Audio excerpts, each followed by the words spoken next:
दोस्तों नमस्कार, मैं हूं पप्पू और आज पढ़ेंगे हम रसों को परिभाषा सहित विस्तार से जानेंगे। चलिए हम चलते हैं रस की ओर। तो सबसे पहले हम जान लेते हैं रस क्या होते हैं। आखिर ये रस क्या होते हैं, तो रस की परिभाषा से हम जान लेते हैं। काव्य के पढ़ने, सुनने अथवा देखने से पाठक, श्रोता एवं दर्शक को जो आनंद की अनुभूति होती है उसे हम रस कहते हैं। अगला क्वेश्चन बनता है कि रस के कितने अंग होते हैं। तो रस के 4 अंग माने गए हैं। पहला है स्थायी भाव, विभाव, अनुभव, संचारी भाव आदि। अब प्रश्न बनता है कि स्थायी भाव, विभाव, अनुभव और संचारी भाव क्या होते हैं। चलिए हम इनको भी जान लेते हैं। स्थायी भाव क्या होते हैं। स्थायी भाव का मतलब है प्रधान भाव। स्थायी भाव ही रस का आधार है। स्थायी भावों की संख्या 9 मानी गई है। मतलब स्थायी भाव व्यक्ति के अंदर स्थायी रूप से विद्यमान होते हैं। अगला है विभाव। विभाव क्या होते हैं। विभाव स्थायी भावों के उद्बोधन के कारण को विभाव कहते हैं। जो स्थायी भाव से उद्बोधित होते हैं उनके कारणों को हम क्या कहते हैं, विभाव कहते हैं। विभाव के भी 2 प्रकार के होते हैं, एक तो आलंबन विभाव और एक उद्दीपन विभाव। तो आलंबन विभाव का मतलब है जिसका सहारा या आलंबन पाकर स्थायी भाव जगते हैं, आलंबन भाव विभाव कहलाता है। जैसे नायक नायिका आलंबन विभाव के 2 पक्ष होते हैं, आश्रयलंबन और विषयालंबन। ये नायक नायिका के 2 पक्ष होते हैं। अच्छा, आश्रयलंबन और विषयालंबन क्या है, इसके बारे में भी हम जानते हैं। जिसके मन में भाव जगे वह आश्रयलंबन तथा जिसके प्रति या जिसके कारण मन में भाव जगे वह विषयालंबन कहलाता है। जैसे यदि राम के मन में सीता के प्रति रति का भाव जगता है तो राम आश्रय होंगे और सीता विषय। अब हम जान लेते हैं उद्दीपन विभाव। उद्दीपन विभाव क्या होते हैं। जिन वस्तुओं या परिस्थितियों को देखकर स्थायी भाव उद्दीप्त होने लगता है उद्दीपन विभाव कहलाता है। जैसे चांदनी, कोकिल कूंजन, एकांत स्थल, रमणीक उद्यान, नायक नायिका की शारीरिक चेष्टा, ये सभी उद्दीपन विभाव के अंतर्गत आती हैं। अगला है अनुभव। अनुभव क्या होते हैं। अनुभव मनोगत भाव को व्यक्त करने वाले शरीर विकार अनुभव कहलाते हैं। जो मनोगत भाव यानी मन के भावों को व्यक्त करने वाले जो भाव होते हैं वो क्या कहलाते हैं, अनुभव कहलाते हैं। तो अनुभव की संख्या 8 मानी गई है। अनुभव की संख्या कितनी मानी गई है, 8। इसके बाद है अगला संचारी भाव। संचारी भाव मन में संचरण करने वाले या आने जाने वाले भावों को संचारी या व्यभिचारी भाव भी कहते हैं। संचारी भाव का दूसरा नाम है व्यभिचारी भाव। तो संचारी भावों की संख्या कितनी है, 33 मानी गई है। संचारी भाव की संख्या 33 है। अब प्रश्न बनता है, ये तो हो गए अंग। इसके बाद हमारा क्वेश्चन बनता है कि रस कितने प्रकार के होते हैं। तो प्रमुख रूप से रस 9 प्रकार के होते हैं। 10वां रस वात्सल्य है। चलिए हम इन रसों के सबसे पहले स्थायी भावों को जान लेते हैं। तो स्थायी भाव हैं, पहला रस है श्रृंगार रस। श्रृंगार रस का स्थायी भाव है रति। दूसरा है हास्यरस। हास्यरस का स्थायी भाव हास। करुण रस, करुण रस का स्थायी भाव है शोक। वीर रस, वीर रस का स्थायी भाव है उत्साह। रौद्र रस, रौद्र रस का स्थायी भाव है क्रोध। इसके बाद भयानक रस, भयानक रस का स्थायी भाव है भय। इसके बाद है भीभत्स रस। तो भीभत्स रस का स्थायी भाव है जुगुप्सा या घृणा। इसके बाद अद्भुत रस है, अद्भुत रस का स्थायी भाव है विस्मय, आश्चर्य। इसके बाद है शांत रस, शांत रस का स्थायी भाव निर्वेद। अगला रस है वात्सल, तो वात्सल रस का स्थायी भाव है वात्सल। और रसों की संख्या तो वैसे 10 मानी गई है। तो अगला रस है, एक अभी रस और ऐड हुआ है जिसका नाम है भक्ति रस। तो भक्ति रस का भी स्थायी भाव है अनुराग। चलिए अब हम इनकी परिभाषा को जान लेते हैं। सभी रसों की बारी बारी से परिभाषा को जानेंगे। तो परिभाषा बहुत ही सिंपल एवं सरल है।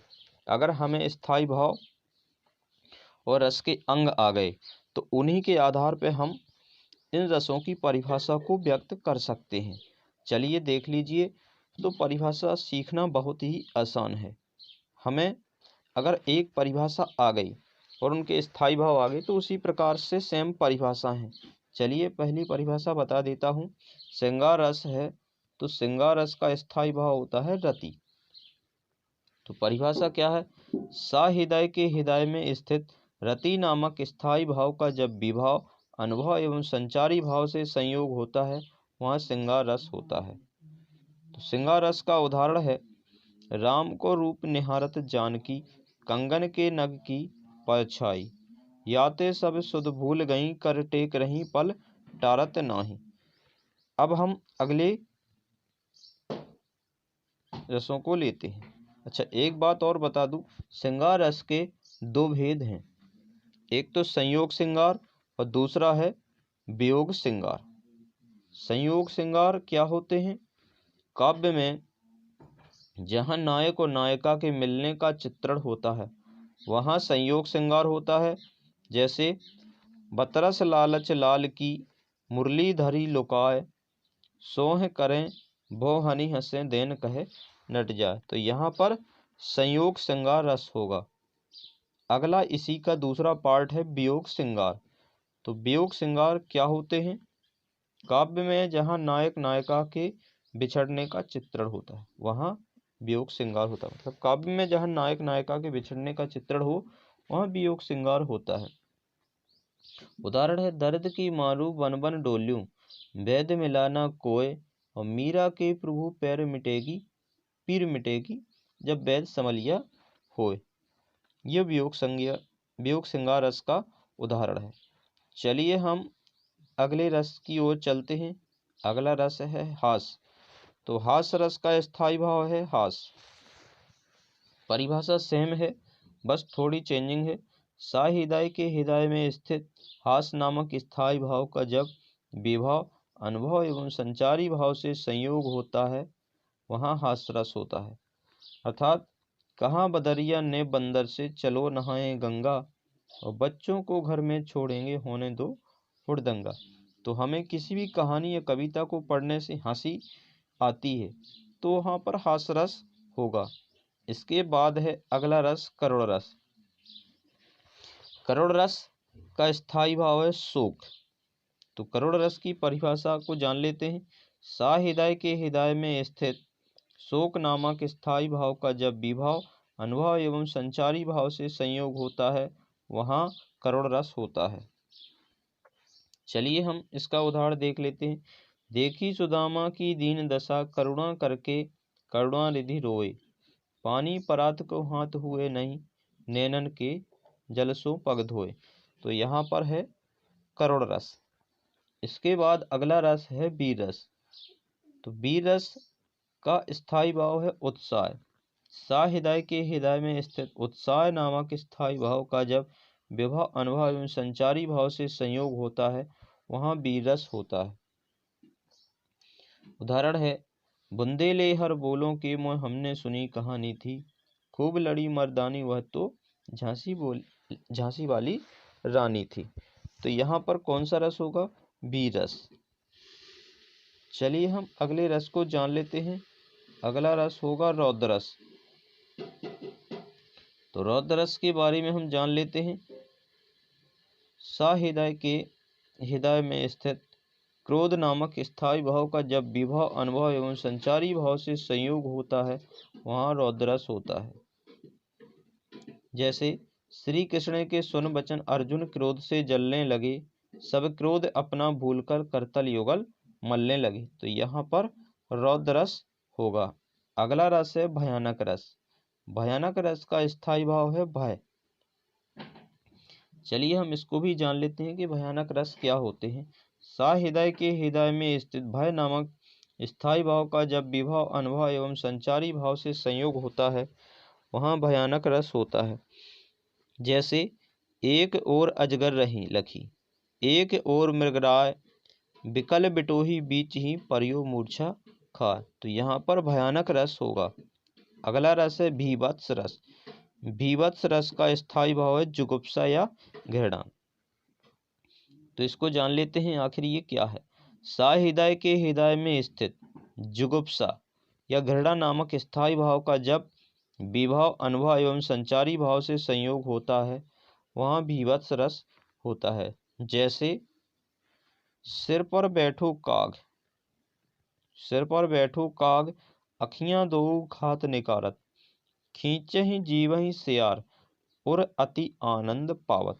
तो यहाँ पर कौन सा रस होगा, जल्दी से बताइए। आंसर होगा भीभत्स रस। तो भीभत्स रस के बाद है अगला रस अद्भुत रस।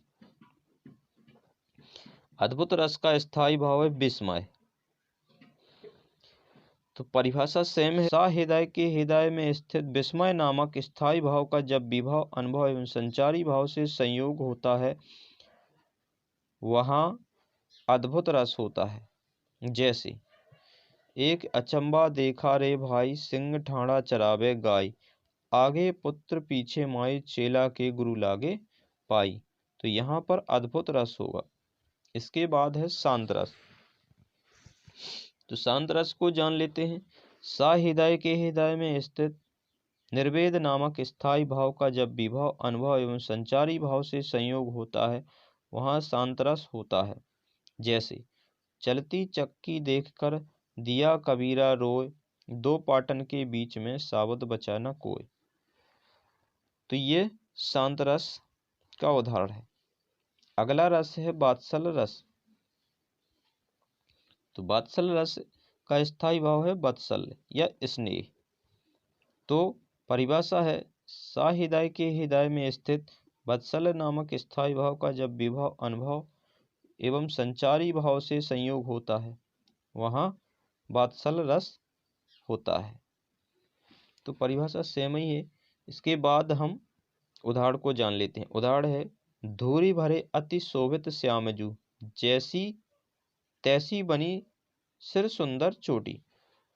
तो ये धूरी भरी अति शोभित श्यामजू, तैसी बनी सिर सुंदर चोटी। तो ये वात्सल्य रस का उदाहरण है। रस को जानने के बाद कैसा लगा कमेंट में जरूर बताएं। चलिए अगला क्वेश्चन बनता है कि वात्सल्य रस के सम्राट कौन हैं। तो वात्सल्य रस के सम्राट सूरदास जी हैं। तो वात्सल्य रस के सम्राट सूरदास जी माने गए हैं। वीडियो पसंद आया है तो वीडियो को लाइक एवं सब्सक्राइब जरूर करें और अपने दोस्तों में शेयर करें।